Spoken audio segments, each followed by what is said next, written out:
views and opinions expressed in this program are those of the participants and do not necessarily reflect the views of BronxNet or the program underwriters.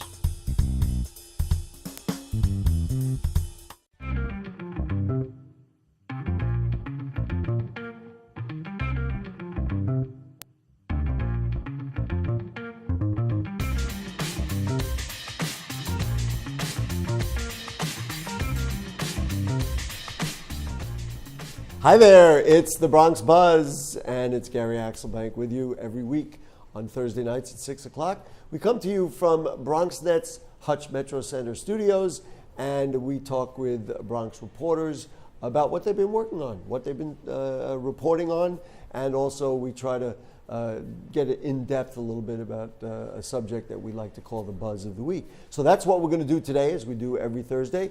I am thrilled because we have two young, smart reporters with us, and they're going to give you a fresh look at the Bronx and the world. So my pleasure to welcome Nancy Asiyama from BronxNet Television, one of our own, ladies and gentlemen. A little applause. Nice to have you with us, Thank Nancy. you for having me. So we're going to find out about what Nancy does for BronxNet Television, and Tatiana Turner from one of our favorite papers, the Norwood News. Tatiana, now you are an intern? I am You're an intern. technically an intern. Yes. All right, well, what we're going to do today is advocate you must hire Tatiana after the show. Thank you. Because we want to get her, see, always working for our young Bronx people. Nancy, let's start with you. Yes. So how long have you been with BronxNet Television? I've been with BronxNet since last September. Okay. So I'm getting close to almost a year there.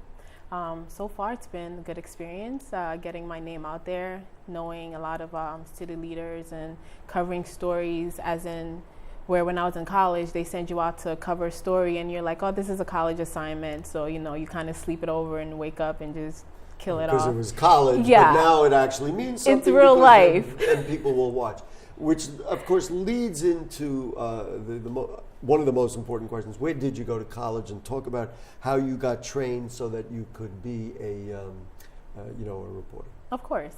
So I went to Utica College, graduated in 2012, and I was drawn into journalism by one of my professors, David Shinatry. He was a director at NBC, and he kind of coached me into editing and reporting and basically getting comfortable with writing for camera and being in front of the camera. Mm-hmm. So when I started off as camera, I like doing the running the camera. Yeah. Like the people who are the 40 people all around. Yeah. Okay. So started working the camera. You will catch me on campus. I was known as the girl who's always had the camera bag and the tripod. Wow. Yeah. So what's interesting, and even for somebody like Tatiana, who's at least at this moment a straight journalist, mm-hmm. your interest really was being on like the Yeah. TV thing was your thing, Yeah. as much as it was being a journalist. Yes. And so you did television for college TV. Mm-hmm. Did you love it? Did you hate it? It was okay? It was an experience that opened my eyes because of course my professor had connections, so I interned at an ABC affiliate in Utica. Mm-hmm. And with that, I got to see what it was like, with the live shots and going with the news van and actually getting turned down for interviews. Right. Before you're like, oh, asking people, I've been doing this much longer than you. Welcome to the club, my dear. So it was a harsh reality at first, mm-hmm. but then, of course, you have to get comfortable with it and, get your feet wet and know that, it's just the beginning. And you moved to the Bronx? You lived in the Bronx? I lived in the Bronx, and I went upstate for 4 years, and then I came back to the Bronx. An interesting thing, and we're going to actually, just to give it away, the buzz of the week this week is we're going to talk about immigration, but you are an immigrant and came to, yes. With your family from Ghana. From Ghana? Yes. And when you were I was just 9 a wee years baby. old. Yeah. Oh, 9 years old. And I came with my sister. Right. And we lived with my father for a while, but then, when you grow up, you have to branch out and, yeah. So talk to me about covering stories at BronxNet. Tell me about what you have covered. Mm-hmm. We're going to show a little clip so folks who haven't seen her can see what she does on TV. But what kind of stories have you done, and what are what are your interests? So basically, I've covered stories from It could be just fun stories, entertainment stories. I've done some coverage with the board president's press conference when he kicked off Bronx Week. That was my first live shot, so I was excited about that. And he basically, one of the biggest ones that I'm proud of covering is the Orlando shooting when they did the vigil at the courthouse. Okay. So that was interesting. And you know, this really takes it out of the realm of what you were talking about, that you did college TV, and well, that's one thing. But here's obviously, in that case, a vital story that means a lot to a lot of people for a lot of different reasons. So, and I know that feeling. So there's a certain compulsion. Well, this is important. It means something. What's your favorite aspect of doing TV or TV news, that kind of thing? Find this weird, but I like producing. You like the making of the story? Yeah, I like the making of it. I've carried a lot of cameras, you know, starting off, and I know it's not as long as most people have, like yourself, have been doing starting off. But I like the behind the scenes aspect of it. Mm-hmm. I just started producing Open University for BronxNet. Which is done here, right? On Tuesdays. Okay. So you know where we are. Okay. So that kind of opened my eyes to know that, you know, hosting or reporting. I love reporting, don't get me wrong. Like, I love asking questions and finding out what's actually going on out there. But to produce something it's everything in one. It's your stuff, it's your baby. So I can tell you from my perspective, to me, it's always what are these people seeing? Yeah. And so whether I'm the guy talking or somebody else, you know, I'm bringing them the guest, or if it's some piece of video, to me, that's always what's exciting, is really what's out there. I want people to see what Nancy looks like. So we got a very short clip, so let's roll it in. Here she is, Nancy Asiama. It was an emotional and empowering gathering at the Bronx County Courthouse as city leaders and members of the LGBTQ community held a vigil for the 49 victims of the Orlando shooting. So I say to all those politicians, we are at PS 278, where many voters came out to cast their vote for the candidate they believe will improve their community. We don't have a big audience here, but me and Tatiana are going to applaud. There you are. Well, congratulations. We hope to see much, much more from you on BronxNet. And you must be real excited, because a lot of people don't have the opportunity, and here you are where it's living and breathing. I am very excited, and I'm very grateful for the opportunity that I have here and everyone that I'm meeting, because I'm always learning. It's, you know, even if it's not in the classroom, I'm always learning. So that's the right way. You know, I always say that, which is really what I do, not only here and in other stuff I've done elsewhere. It doesn't matter. I could walk into a drugstore and do a story about the pharmacist, because there's always interesting. There's always something Tatiana's shaking her head. Yes, Tatiana is an intern, as we've already established, with the Norwood News. Talk to me about, now you're from the Bronx. I am from the Bronx. I'm from the Grand Concourse. And tell me about how you got into being a journalist. Definitely. So when I was 16 years old, there was a program called Bronx Oh, that must have been just so long ago. It was called Bronx Youth Heard. It's a 3-month program that Norwood has. So they allow high school students to work on an article on the topic that they choose, and I loved it so much that I decided to come back last summer. And this is my second summer with Norwood, doing an internship. What was exciting, what was interesting about that, and why would you say, oh, I like this? Being able to tell somebody's story is definitely a highlight of what I do. What I wrote about actually when I was 16 was about gun violence, and it was something that happened in 2005. The reason that I wrote about it is because gun violence is still prevalent today. I wanted to show that time can pass by, but the way that somebody feels, it never goes away. Never goes away. Right. And really, then I have to give congratulations to my good friends, and go back to Jordan Moss, who was the editor of the Norwood News, and to Alex Kratz, and of course now David Cruz, who are the editors over the years of the Norwood News, for having that concept. And really, it's the same thing with Open University at BronxNet. If we don't develop young journalists, especially Bronx journalists, we're dead. Right. So you did a story about guns. how'd you learn? I mean, it's very easy to say, gee, I love telling a story, but if you can't write and if you can't, do a story, how'd you learn to be a journalist?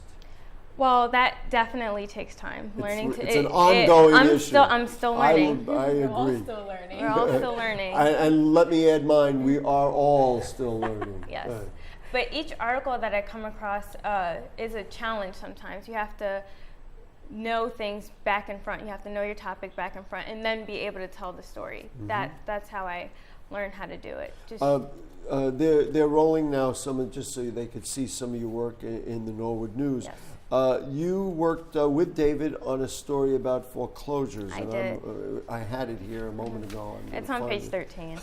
Not that she knows where her stories are. I love that. Of course, I can't count, but here is page 13. Tell me about this story about foreclosures. So I'm going to read along while she's telling us. Great. So I'll sum it up for you. Basically, the Northeast Bronx is the #1 area in the borough that has foreclosures. We're trying to figure out how come that is. It seems that a lot of these homes haven't completed the foreclosure process. Back in 2011, some banks were found guilty of robo-signing, which is basically when someone from the bank signs onto a foreclosure without actually reading the paperwork, so it's not legitimized. So now these are houses from the old market that are not being sold. Mm-hmm. So for, and again, it's very similar to what Nancy is experiencing. For somebody who's just learning how to do this, it must be very exciting and sad, because sometimes it's not a very pleasant, not a very pleasant story, but it must be very exciting to do something or write something that actually can mean something to somebody. It is very exciting. It's rewarding. What is the best aspect of doing this for you? Now, Nancy talked about the larger picture of producing. Do you like the writing? Do you like the being out in the street? I mean, do you like when your editor crosses stuff out? I mean, that part's a little bit hard. But I like writing and I like going out there to meet people. With journalism, I feel like you're not tied down. You're always learning something, and that's my favorite part, actually. And there was a very simple story, and I kind of poked a little fun at it because it's not a major news story. But you did a story about somebody who turned 100. 103. 103. Yes. Oh my goodness. Wow. That must be a fun feature to do. Definitely, it's rewarding, and she was awesome. She was great to speak to. And where now did you discover her? No. Okay. So each year at the St. Patrick's Home, they have a birthday celebration for people who turn 100 or older. This year, 9 people turned 100 or older. Wow, that is wonderful. That must have been a lot of fun. It was a lot of fun. You did not mention it, and I won't scold you for that, but I just opened the paper, and there's a story here about labor unions and the Kingsbridge National Ice Center. This is a pretty big story. Tell me Tell me a little bit about what the issue is here. So, as you know, Kingsbridge Armory is going to be turned into an ice rink. Presumably, we're not quite there yet. Right? Yes. We're thinking about it. So there's going to be about 9 ice rinks, and it's going to cost around $350 million. What's going on here is labor unions want to get their share to help redevelop the armory, and they're trying to make sure that they get paid and get stable jobs. Right, because the fear, I know part of this, the fear is that then the people doing it would try to save money, and then whether they use undocumented or non-union labor, it may be cheaper, but of course that doesn't help all those families that have invested in their unions and their careers and everything else. All right, we are going to take a break. We are here with Nancy Asiyama from BronxNet Television and also Tatiana Turner from the Norwood News. And we're going to be back. We're going to talk about immigration. We're going to get some firsthand impressions. Also, there's some news today that you need to know about that happened in the Bronx as regards immigration. And so we'll do that with the Buzz of the Week right after this. Me and my boy Matt had it good. He had catnip that was off the hook. But one day, he brings a girl home, and she's allergic to cats. Every sneeze was a nail in my coffin. Now I'm in a shelter. It's decent, but they don't even have Wi-Fi.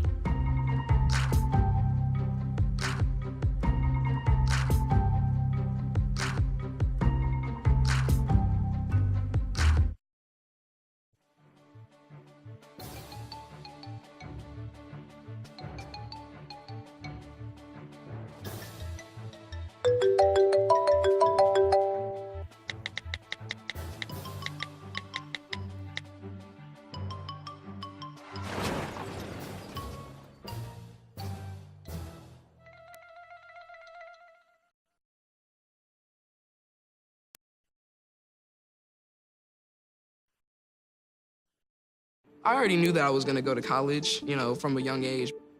I definitely want to major in political science. After that, I'm going to get my law degree.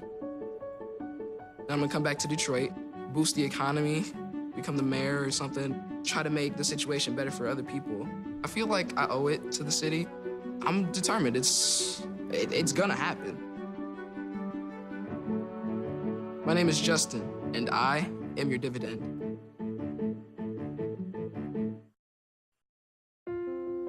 I love taking care of my mom. It wasn't easy at first. She learned how to better communicate her needs. And you learned how to not ignore yours. I discovered how to make healthier meals. And I discovered how much I enjoyed them. Becoming a caregiver is a learning experience for everyone. Find articles, tips, and tools from experts and others who have been in your place. The Caregiving Resource Center at aarp.org/caregiving.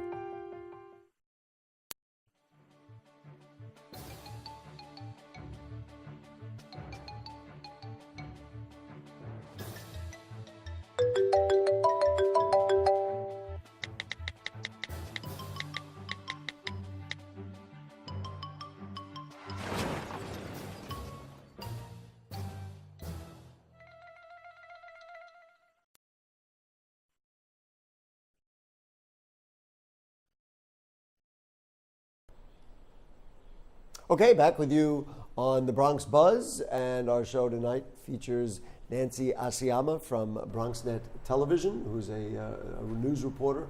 Most of the stuff runs on Open, right? Yes. Yes, okay.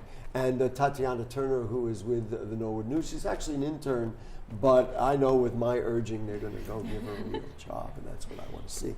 Anyway, Nancy, you were telling us when you sat down before we went on the air about some kind of news and a development in immigration. Talk to me a little bit. So today, the mayor's office, the Immigration Affairs Office, held a press briefing about the Supreme Court's decision on immigration, the tide vote that happened a couple of weeks ago. Right. So that basically denied the advancements that President Obama wanted. So with that vote, when that vote happened, it actually took away some programs away from immigrants, programs that they could use for education, programs that could basically help them be comfortable in New York City. And can you give me an example of one, just so we all know? I'm not sure what, I think it was DAPA, the program was called. Basically, there are two programs that they can't apply for. Those programs, applications are closed because when that vote, that's what that vote affected. Part, yeah. And now there's only one program that basically allows those who are qualified to get health care, to get IDs, to, basically the needs that that are required to be okay in New York City. Right. And one of the things that bothered me about that was the one program. There are constantly people coming into the United States, and my thing is how crowded that program is going to be. And so the press conference, was there a solution proposed, or just like, we don't like what happened? Well, that's the thing. They held the press conference to basically let us know what they can do and what they can't do, like what's available and what's not available. Do we think there could be some local, kind of runaround, local end around to get around it and maybe establish a state program or another program, at least here in New York, that could support these agendas? Or did that not come up? I actually asked that question, and well, so I'm just following you down the road. That's okay. I asked that question, and what I was told, and if anyone wants to find out more about that, once that package is edited, it should be aired on BronxNet. They basically spread it, just stretched out the fact that there are programs in the Bronx to help immigrants from the Bronx. What I have found over the years, I'm not an immigrant, but in the work that I've done, a lot of it is getting people to realize what is available to them. A lot of times immigrants are not aware what's available, so maybe there are some things that could be helpful. Maybe it didn't come out of the federal government, but Let's talk a little bit about immigration on the national scene. Obviously, it is a flashpoint topic in the presidential election. How big an issue do you think it will be as we get from now into November? I think it's a very big issue. You know, I think the issue also, what you guys were just talking about, is people not knowing what's available to them. You know, how many people are living in secretly? Well, that's what I was you know suggesting. What I'm saying? Yeah.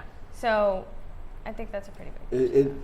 You know, for me, one of the things that I have found, and actually this weekend my wife and I took a drive through New York State, and in places where you might not have thought that there would be people of color or people who were from other places, you saw, you know, people from the Middle East or Asian people.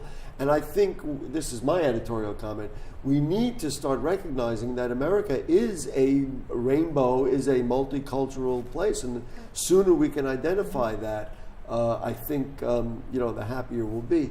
Do you have some sympathy, though, over people who say, well, wait a minute, you know, using Donald Trump's analogy, we need a wall because Mexicans are taking our jobs? As for Donald Trump, no, I don't have sympathy on that side. Actually, one thing that did stick with me, there was a story last week, and it was about this girl. I believe she's going to Harvard, and her story was that she is actually not a legal citizen here, but she made her way to Harvard, you know? So how many stories are there? You know, people can... Like that. Right. Well, this leads us perfectly into asking your colleague here. Now, you are an immigrant. You came to this country. Talk to me about that specific circumstance. How did that work out? What were the challenges, and that maybe you know, other people can relate to? Yeah, so when I was little, I was born in Ghana. So coming here, my dad was already here. My parents are separated, so my father was here and my mom is back home in Ghana. Right. He was already a citizen, so the process for me was a little easier than it will be for other people, because when I came in, I had my documents already prepared, and it took me about a year or two. And you already had somebody here Yeah. who could, you know, help you get established. Right. And it took me about a year or two to get my, you know, my passport, my U.S. passport, and my Right. citizenship. So that everything was a little easier. Yeah. You also, your English is very good. Presumably you spoke the language before Yeah, you got here? I spoke a lot of languages. I spoke English, French, Cree, that's my mother Your language. native Yeah. language? And Gant, but you know, as time goes by, From a first-hand perspective, not from the perspective that you have doing the story that you did, what is it that immigrants will need in order to do well, or that we can improve, or that the various levels of government can improve so they can do better? the trust of the government. I think that's what they need. They do trust, or they don't trust? They don't trust. Wait a minute. So they come to America because they believe, God, we'd like to think, religious freedom, for economic opportunity and everything else, and yet they come but don't trust the government? They trust the governments from where they were from? I can't believe it. It's not that. A lot I of shouldn't say I can't believe that. I mean to hit my microphone. Sorry, in the booth there. I don't trust the government either, but I'm surprised. A lot of people are scared, and that's one thing that was pointed out in the press briefing. A lot of immigrants are scared to even make a phone call to 311 because they're worried that they'll be Exactly. deported. Tatiana, talk to me about what you have experienced in just moving around you've lived in the Bronx, Right. but moving around the Bronx, dealing with the numbers of people that come from all over the Bronx. What kind of issues do you see and feel? I see that people want to work. That's the issue, and people are too afraid to reach out for that opportunity. My editor actually did a story on illegal car washes. And I remember that. We talked with David about it on this show, as a matter of Yes. fact. Oh, okay. And that was just a bit unfortunate to me to see that people will settle to work for what, who knows how much they're going to make that day. Do you think?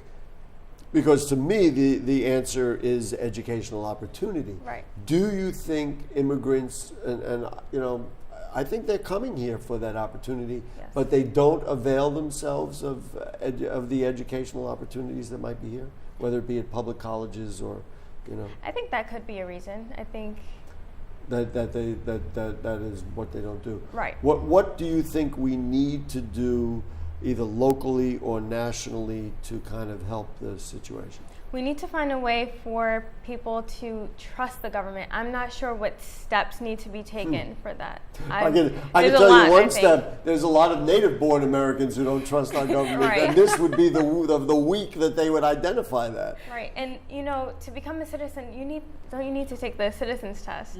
And that's about 100. How many people here can completely get a perfect score on that? Oh, I am so glad I'm a citizen and don't have to take that. No, I don't really know. Actually, I have a close friend, who just got his citizenship papers yesterday, and it was quite a celebration. And he's actually somebody who's been a productive person, and he's actually got his all his levels. He got his associate, his bachelor's, his master's, and now his doctorate. So he is a doctor, and yet it took him all this time. He did all that here. Took him all this time to get his papers. Nancy, so you're going to go back and edit that story that you did today? Yes. And then what else is next? What do we know? What's next? We had a meeting with Commissioner Bratton from the NYPD. He came to the Bronx last week I'm not sure if you know about the People's Police Academy. Got to talk real quick because we're almost out of time. The People's Police Academy, where they're trying to build a community with policing and bring everyone together. Very topical, literally in the news today. After you become a full-time reporter, which is going to be tomorrow, what is the next thing? What are you working on? Well, right now I just want to finish up Temple. I have one more semester to go. We didn't establish you do go to Temple University. Yes, in Philadelphia. I have one more semester to go, and after that I'm going to go to grad school. Okay, and then you're going to come back here and then come back on the show because, listen, we got to have Bronx people doing Bronx things. Of course. Thank you so much, Nancy Asiama. It's been a pleasure. And Tatiana Turner. Thank you. Folks, if this is the future of broadcasting in the Bronx or of journalism in the Bronx, I vote yes. Guess what? We're done. See you next week.